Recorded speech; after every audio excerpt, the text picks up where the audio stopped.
या भागातनं चाललोय. तेव्हा जाताना 2 गावांना भेटी द्यायची. तेव्हा त्यांच्या तोंडात पहिलं गाव आलं की गुरळी गावामध्ये. आणि खरं आता इथं आल्यानंतर मी पाहिलं गावकऱ्यांचं मनापासून कौतुक आहे.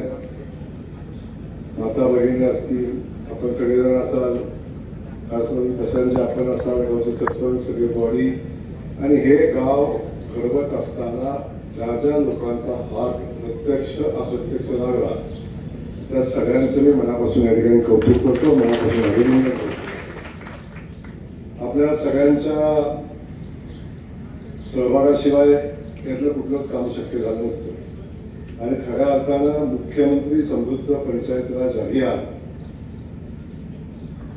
एक चळवळ म्हणून गावागावामध्ये काम व्हावं ही अपेक्षा होती, आणि ती अपेक्षा खऱ्या अर्थानं आपल्या गावानं पूर्ण केली आहे. त्या पूर्णत्वाकडे आपण चाललेला आहात याचा मनापासूनचा मला आनंद आहे. आज मी गावची व्हिडिओ क्लिप बघितली. ती क्लिप बघितल्यावर खऱ्या अर्थानं गावानं खूप हुशारीनं काम केलंय. तर पहिला तर GR वाचलाय, आणि या GR मध्ये काय आहे, काय काम करायचं आहे हे वाचलंय.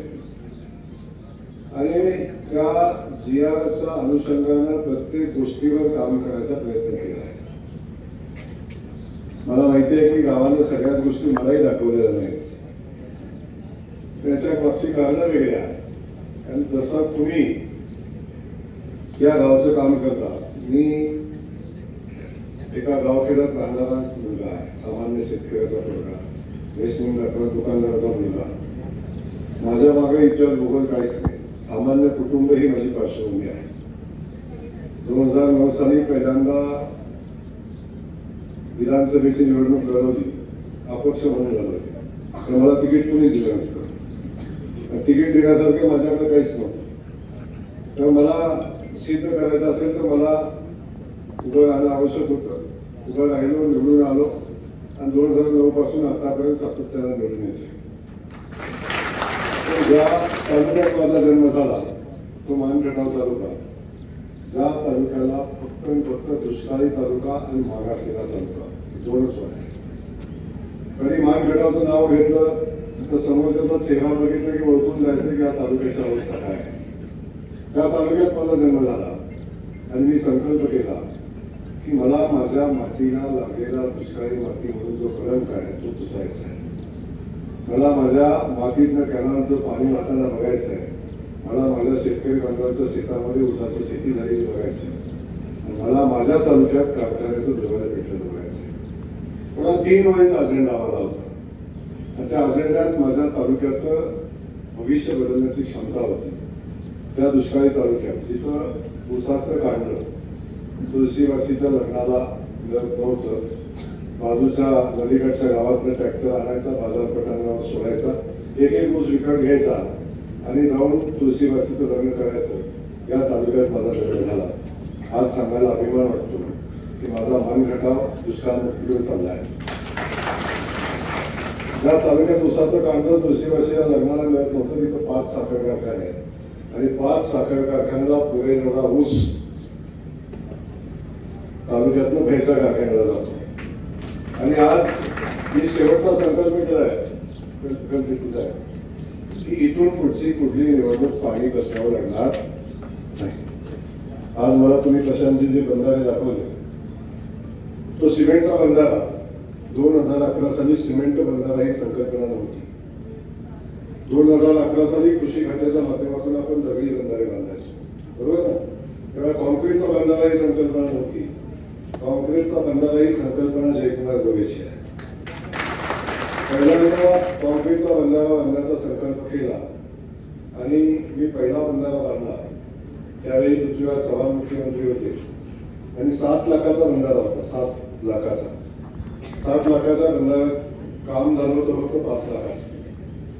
2 लाखाचं काम व्हायचं होतं, आणि पाऊस पडला.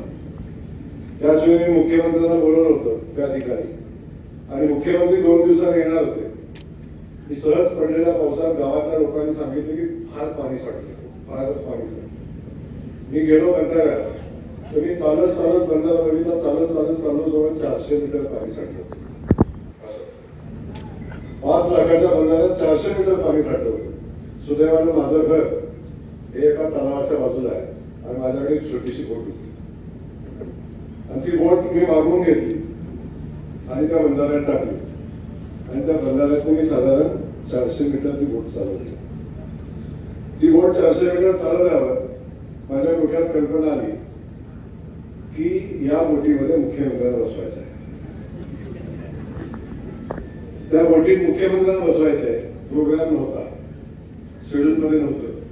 मी शेड्यूल मध्ये घालून घेतलं की कातरगडामध्ये बंधाऱ्याच्या पाणीला मुख्यमंत्र्यांना घेऊन जायचं आणि मुख्यमंत्र्यांना घेऊन गेलो आणि मुख्यमंत्र्यांना सांगितलं की हा बंधारा 7 लाखाचा आहे, 5 लाखात बांधला. 5च लाख खर्च झालाय, बाकीचं काम बाकी आहे.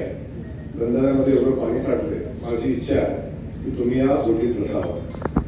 एसपी परत आले म्हणजे नाही, बिलकुल नाही, परवानगी देणार नाही, कारण याचा मुख्यमंत्र्यांना असं बोटीत बसवता येणार नाही. पण माझा मुख्यमंत्र्यांनी थोडं जमत होतं, आपल्या हाताला धरून बोटीत घेऊन गेलो आणि बोटीत बसवलं आणि ती बोट 400 मीटर घेऊन आणली. डोळ्यावर आणि परिस्थितीवर विश्वास बसत नव्हता की 5 लाखाच्या बंधाऱ्यात 400 मीटर बोट चालू शकते. ती बोट चालली आणि त्या दिवसापासून 1.5 महिन्याचं अधिवेशन होतं.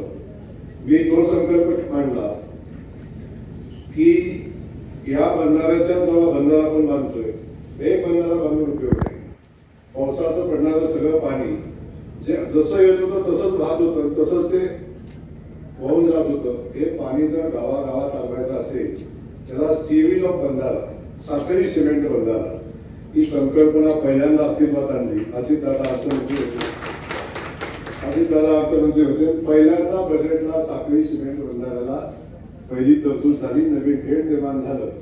आज तुम्ही सांगितलं म्हणून सांगितलं, पण ते साखळी सिमेंट बंधारा आज अख्ख्या महाराष्ट्रामध्ये क्रांती केली त्या बंधाऱ्याने.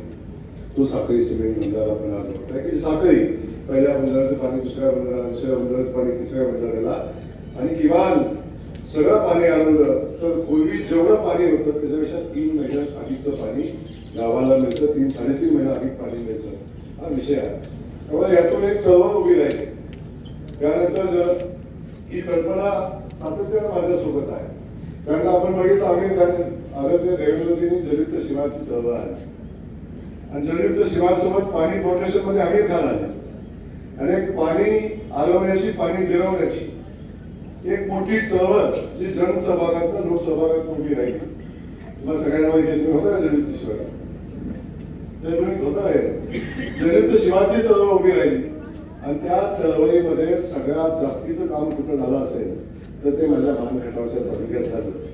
सांगायला मला अभिमान वाटतो की प्रत्येक वर्षी आलेलं पहिलं गाव किंवा दुसरं गाव आम्हाला पहिल्या गावाला बक्षीस कसं देतं, प्रत्येक वर्षी एकाच तालुक्यात कसं बक्षीस द्यायचं, म्हणून आम्हाला दुसरा नंबर कधी तर द्यायचा प्रयत्न केला. परंतु प्रत्येक वर्षी माझ्या तालुक्यातलं गाव हे पहिल्या 1-2 नंबरमध्ये राहिलं आणि आम्ही एक चळवळ त्या भागामध्ये उभी केली. आणि आपण बघाल, कधी आला तर आपण बघाल तर त्या भागात प्रचंड मोठं काम मी स्वतः उभं केलं, मी स्वतः काम केलं आणि मी स्वतः आमदार असलो तरी सुद्धा 7 किलोमीटर सकाळी रनिंग करायचो. माझ्या घरापासून जे गाव मी घेतलं तिथं मी सकाळी रनिंग करत जायचो आणि पुन्हा आमदार स्वतः असून सुद्धा 4-4 तास काम करायचो 11 वाजेपर्यंत.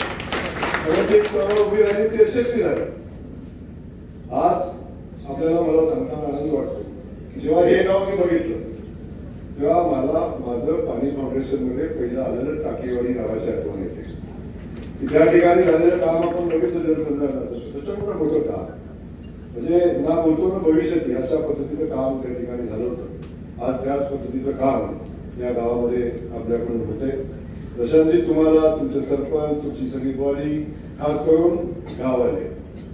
गाव करीत तो गाव काय करेल.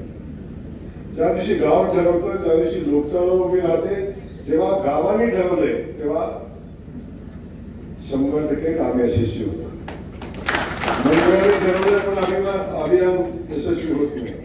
शासनानं ठरवलंय म्हणून अभियान यशस्वी होत नाही. गावानं ठरवलं तर अभियान यशस्वी होतं. गाव जोपर्यंत ठरवत नाही तोपर्यंत आम्ही किती काही करा ते करू शकत नाही.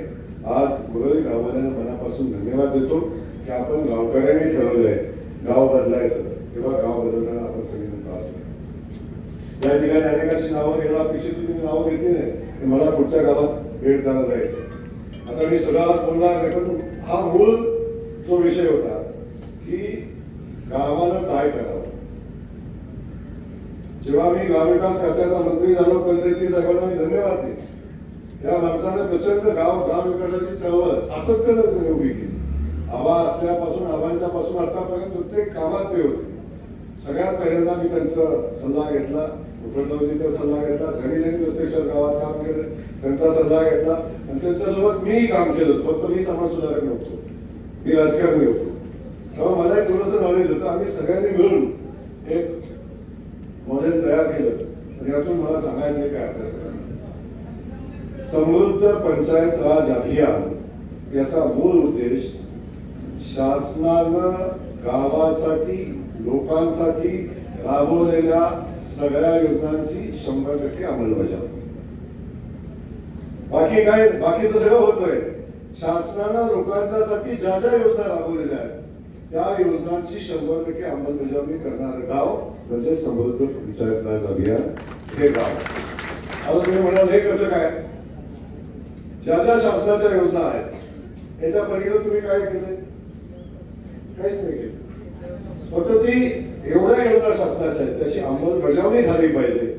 आता आपण मगाशी आयुष्यमान भारत कार्डाचा विषय घेतला. मला एक सांगा, इथं बँकेत सगळ्यांचं खातं आहे ना, सगळ्यांच्याकडे डेबिट कार्ड आहे, नसलं तर किसान कार्ड असेल कुणाकडे, सगळ्यांच्याकडे एटीएम कार्ड आहे, बरोबर. एटीएम कार्ड खिशात असल्यावर आपण जगाच्या कुठल्याही कानाकोपऱ्यात जातो, कारण मला माहिती आहे माझ्याकडे एटीएम कार्ड आहे, पैशाची गरज नाही. तर तीच परिस्थिती आहे ज्याच्या खिशामध्ये आयुष्यमान भारत कार्ड आहे, ज्याच्या खिशामध्ये आयुष्यमान भारतचं कार्ड आहे त्याला खात्री आहे की 5 लाखापर्यंत उपचार मला मोफत होणार आहे. पण जर ते कार्ड तुमच्याकडे नसेल तर त्याच्या सगळ्या फॉर्मॅलिटी करीपर्यंत तुम्ही दवाखान्यात रिसर्च घेता. ते कार्ड तुमच्याकडे असणं आवश्यक आहे.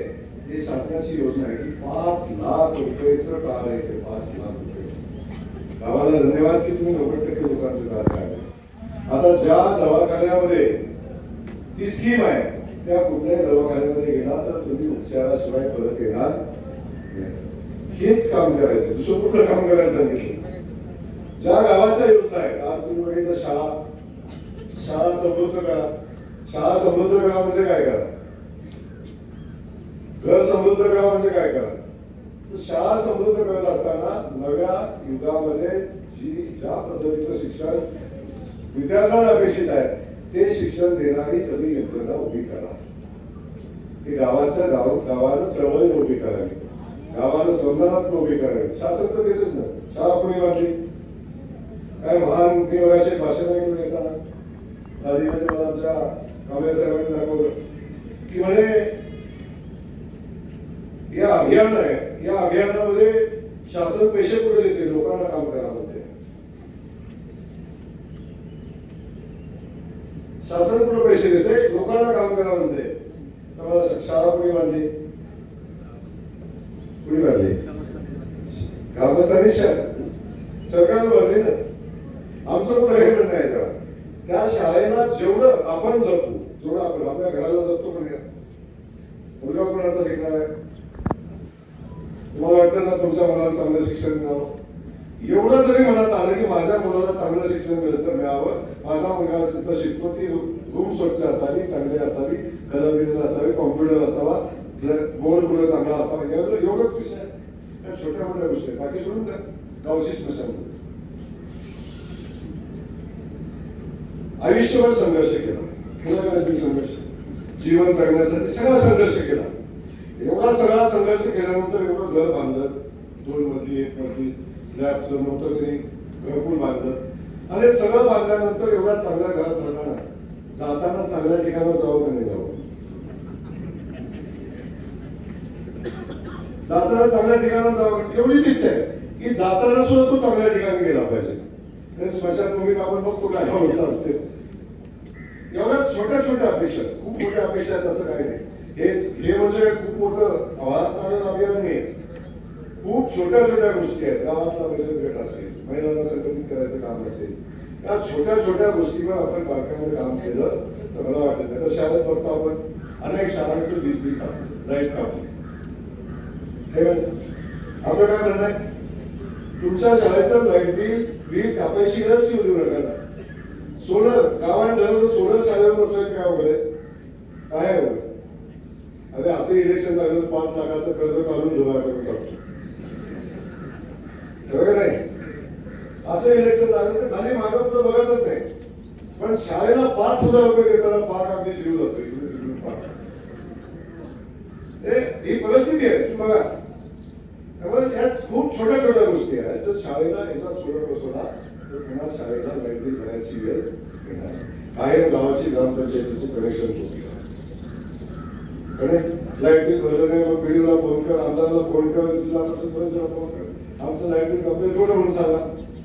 एकदा मेहनत करायची, एकदा काम करायचे, एकदा जी आपली पाण्याची वॉटरची स्कीम आहे ती एकदा सोलरवर करायची. काय लागतं त्याला? 300-500 मोटर बसवाय काय लागतं? एक सोलर बसवला तर पुन्हा लाईट बिल येईल का? पुन्हा गावचं कनेक्शन कट होईल का? खूप छोट्या गोष्टी आहेत. या छोट्या नाही आहे, ह्याच्यामध्ये फार मोठं काम आहे असा विषय नाही. माझी विनंती आहे, आता मी खूप, मला वेळ कमी नाही, मी खूप त्याच्यावर काय, मी अभियान जगलोय आणि मी अभियानामध्ये दलितशिवाय प्रत्येक गावामध्ये मी जाऊन स्वतः काम केलं. तर मला ह्याच्यावर बोलताना सातत्यानं खूप बोलण्यासारख्या गोष्टी असतात. पण मला आपल्याला विनंती एवढीच आहे, गाव तुमचं आहे, समजून तुम्हाला करायचं. ही औपचारिकता आहे, बक्षीस एक औपचारिकता आहे, लक्षात ठेवा. बक्षीस एक औपचारिकता आहे. कदाचित 5 कोटी रुपयाचं बक्षीस तुमच्या गावाला मिळेल, दुसऱ्या कोणाला मिळेल, आणखी कोणाला मिळेल, ही औपचारिकता आहे. पण याच्यातून झालेला बदल हा स्थायी स्वरूपाचा आहे, कायम स्वरूपाचा आहे. त्यातून झालेला बदल हा कायम स्वरूपाचा आहे. हा बदल अपेक्षित आहे.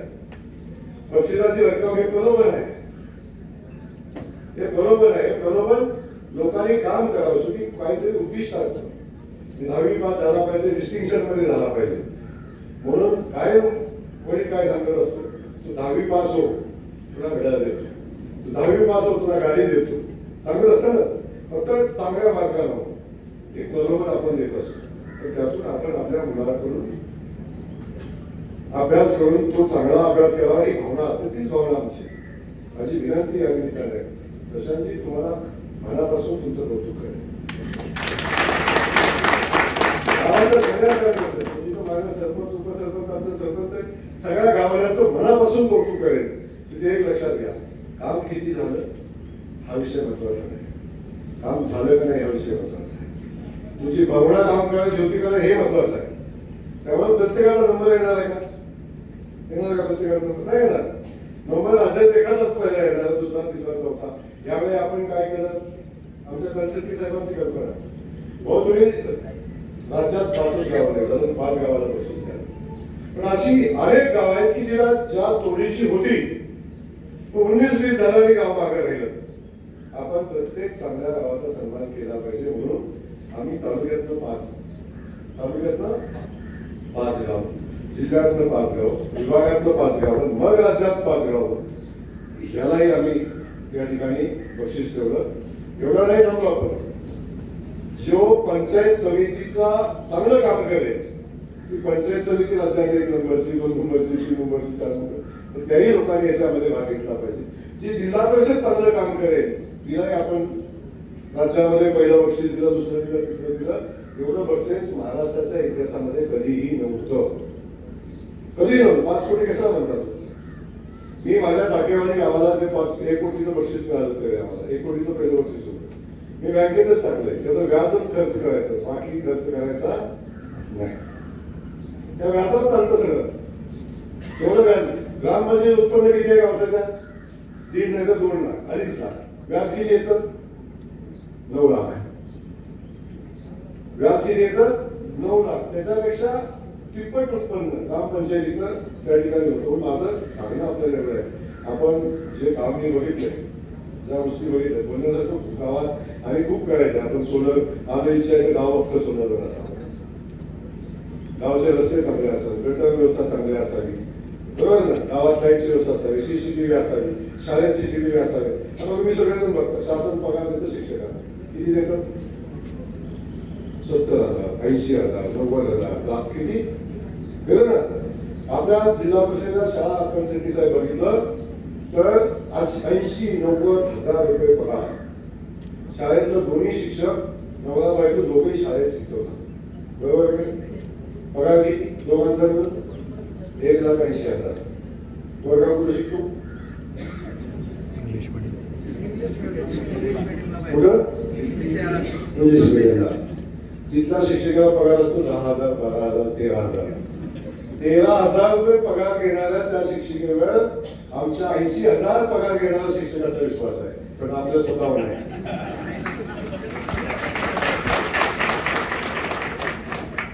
आपल्या स्वतःवर नाही. अरे हे जिल्हा परिषद शाळेतून शिकले नाही, कुठं आलंय? मला इंग्लिश मीडियमचा एक दाखवा कलेक्टर झाला, दाखवा मला, दाखवा मला इंग्लिश मीडियमचा एक कलेक्टर झाला दाखवा. तुम्ही कुठल्या शाळेत शिकला? दाखवा मला, आमचं कशाला कुठं शिकलाय? सांगा मला कोण इंग्लिश मीडियमचा कलेक्टर झालाय?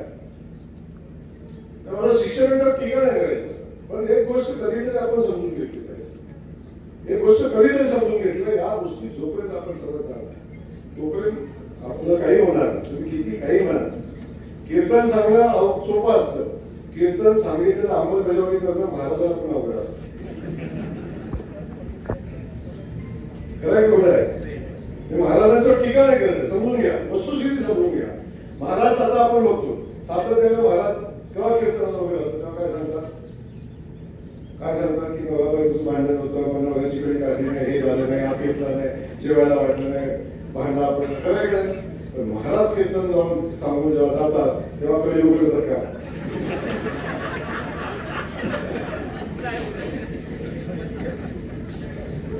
परिस्थिती वेगळी काहीच नाही. वस्तुस्थिती समजून घ्या की हे दुसऱ्याला सांगणं खूप सोपं आहे, स्वतः करणं अवघड आहे.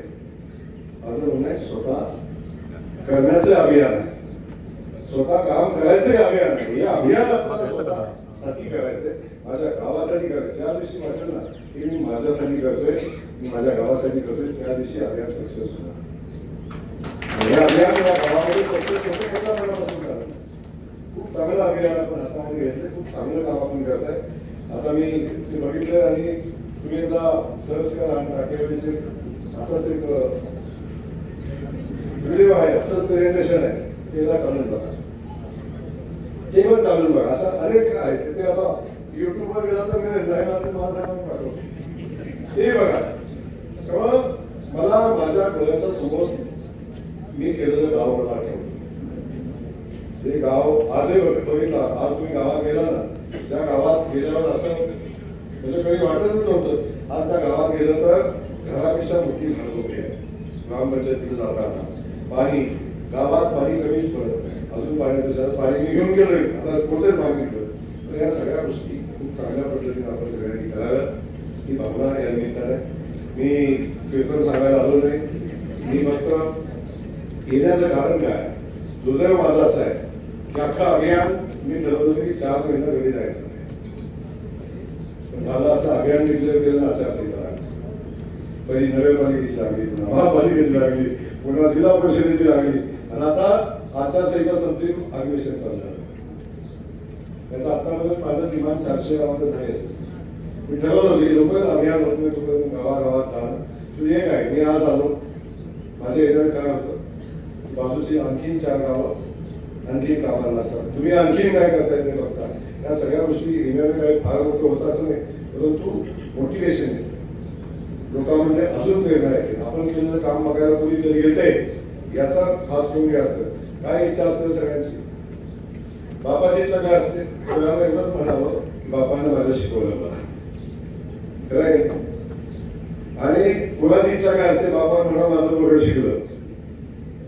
दोघांची इच्छा वेगळी काहीच नसते, फक्त मी केलेल्या कष्टाचं चीज व्हावं, मला कुणीतरी केलं म्हणावं, एवढीच भावना असते. तेवढंच करण्यासाठी मी आलो, बाकी काही नाही. आपल्या सगळ्यांना मनापासून शुभेच्छा. खूप चांगलं काम आपल्या हातून व्हावं. माझी तर इच्छा होईल की आपल्यालाच एक नंबरचं बक्षीस देण्याचा योग मला यावा, नाही तर कोणतं डिक्लेअर केलं हा योग मला यावा या निमित्तानं. आणि बक्षीस ही औपचारिकता पुन्हा एकदा सांगतो, बक्षीस ही औपचारिकता. आपण खूप पॉईंट टू पॉईंट काम केलंय आणि अजून खूप करण्यासारखं आहे, अजून खूप करण्यासारखं आहे. आणि ते आपण काम राहिलेलं 1 महिना आपल्याला मिळालाय, सुदैवाने 1 महिना आपल्या हातात आहे, अजून खूप करता येईल. माझी गावकऱ्यांना विनंती आहे, काहीतरी असं वेगळं करा की जे सगळ्यापेक्षा वेगळं असेल, जे सगळ्यापेक्षा वेगळं असेल. बरंच काम गावात झालंय दिसते, खूप चांगलं काम आपण गावात केलं. मला वाटते खूप चांगलं गाव तयार करायचा प्रयत्न केला, खूप चांगलं गाव केलं. पण जर तुम्ही मी म्हणलं आता खूपच चांगलं झालंय तर तुम्ही आणि म्हणाल आता आमचं एक नंबर पुढे आहे, तर याच्यामध्ये पुढे शेवटी हे काय, आयुष्यभर मी किती मोठा झालो, कलेक्टर किती मोठे झाले तरी आयुष्यभर प्रत्येक गोष्ट शिकत असतात. तेव्हा आपलंही काम कधी संपर्क करतो.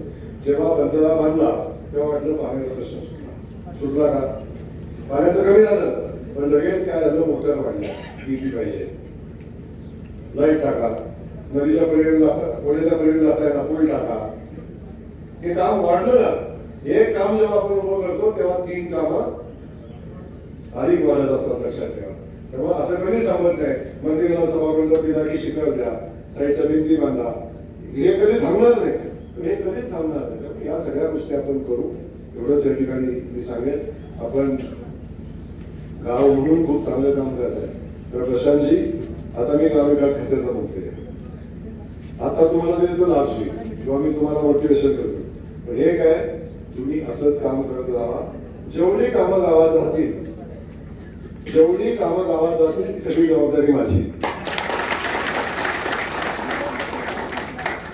बाकी चिंता करू नका, पण काम करणाऱ्या सोबत 100% मी आहे, काम न करणाऱ्या सोबत. तुम्ही काम करताय हे इथं दिसतंय, त्या पद्धतीचं आणखीन गाव अधिकचं काम आपल्या हातून व्हावं अशी अपेक्षा आहे, मी तर व्यक्त करतो.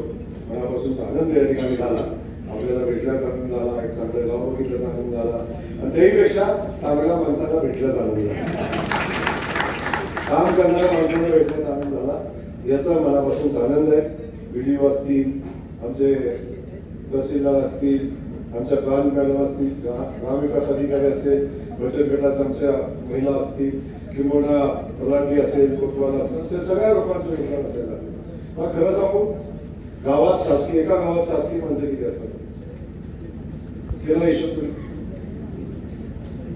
केला हिशोब. कोतवाल, पोलीस पाटील, आशा सेविका, अंगणवाडी सेविका, रोजगार सेवक, आपले आपला ऑपरेटर काय आहे, संगणक ऑपरेटर, ग्रामविकास अधिकारी, शिक्षक, किती माणसं असतात एका गावात. एका गावात 10+ सरकारी माणसं काम करतात. त्या सगळ्यांनी जर इमानदारीने केलं तर गावात काय आहे का, हे सगळं बघता आपण. एक आपण कधी विचारच करत नाही, हे विचार आपण कधी केलाच. त्यामुळे या सगळ्या व्यवस्थेचा वापर योग्य झाला तर गावाच्या विकासाला अडचण येत नाही. ते आपण सगळ्यांनी करावं अशा पद्धतीची भावना या निमित्तानं व्यक्त करतो. पुन्हा एकदा आपल्या सगळ्यांना मनापासूनच्या शुभेच्छा देतो. खूप चांगलं गाव आपल्याकडून घडावं आणि मला तो योग यावा, मी वयाशी म्हणलेला अशा पद्धतीने अनेक शब्द दिलाय. पण शेतीच आहे, जे गाव महाराष्ट्रात केलेलं ना त्या गावच्या सरपंचाला मोदीजींच्या सोबत बसून चहा पाजण्याचा शब्द दिला. मी मोदीजींना जाऊन काय धरून विनंती करेल, हे कार्यक्रम तुम्ही स्वीकारा. माहिती नाही आता ते अवघड टास्क आहे तो, पण मला खात्री आहे की मी मोदीजींना तयार करेल, ही खात्री मला आहे. त्यामुळं आपण सगळ्यांना विनंती, आमच्या ताईला तिकडं जायची संधी मिळाली तसं काम करायला लागेल. तेव्हा आपण सगळ्यांनी खूप चांगलं काम करावं एवढीच विनंती करतो. आपल्या सगळ्यांना धन्यवाद देतो. जय हिंद, जय महाराष्ट्र.